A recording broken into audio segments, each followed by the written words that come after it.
بسم اللہ الرحمن الرحیم۔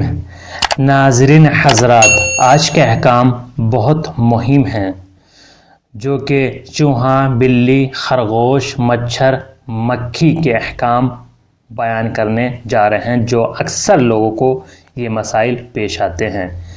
اگر آپ نے ہمارا چینل سبسکرائب نہیں کیا ہے تو پہلے سبسکرائب ضرور کر لیں۔ آئیے چلتے ہیں سوالوں کی طرف۔ پہلا سوال، انسان، چوہا، خرگوش، بلی کا پیشاب یا فضلہ نجس ہے؟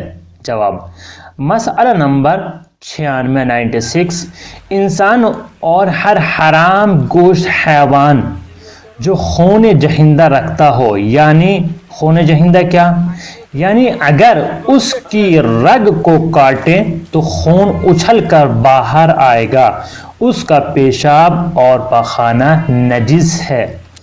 اس بنا پر چوہے، خرگوش، بلی اور چیر پھاڑ کھانے والے حیوانات اور ان کے مثل حیوانات کا فضلہ پاخانہ نجس ہے۔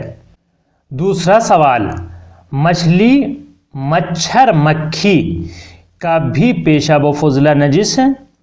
جواب، اور حرام گوشت حیوان کا پاخانہ جو خون جہندہ نہیں رکھتا، مثلا حرام گوشت مچھلی، بعض مچھلی حلال ہیں، بعض مچھلیاں حرام ہیں، حرام گوشت مچھلی اور اسی طرح چھوٹے حیوانات جیسے مچھر، مکھی جو بغیر گوشت کے ہیں، ان کا پاخانہ پاک ہے، لیکن احتیاط واجب کی بنا پر ان حرام گوشت حیوان کے پیشاب سے جو خون جہندہ نہیں رکھتے ضروری ہے کہ اجتناب کریں، یعنی جن کو کاٹا جائے ان کی رگ کاٹی جائے تو ان کا خون اچھل کر نہ نکلتا ہو۔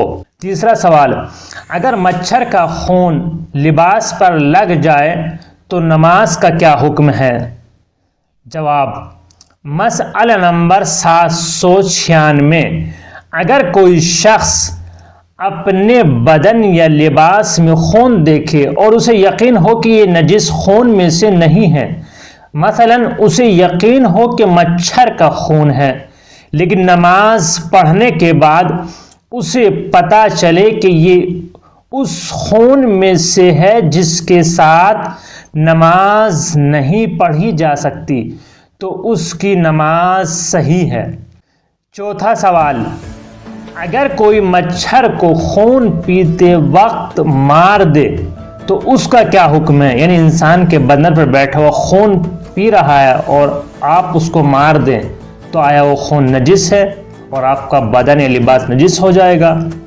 جواب، مسئلہ نمبر 204 اگر کوئی شخص اپنے بدن پر بیٹھے ہوئے مچھر کو مار دے اور وہ خون جو مچھر نے چوسا ہو اس کے بدن سے نکلے تو ظاہر یہ ہے کہ وہ خون پاک ہے، کیونکہ وہ خون اس قابل تھا کہ مچھر کی غذا بن جائے۔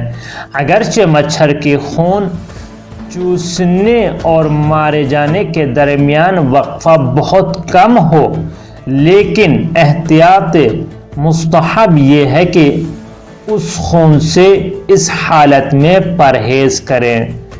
ناظرین حضرات، اگر آپ نے چینل کو سبسکرائب نہیں کیا ہے تو ضرور کریں اور شیئر بھی ضرور کریں تاکہ دوسرے افراد بھی ان احکام کو جانیں۔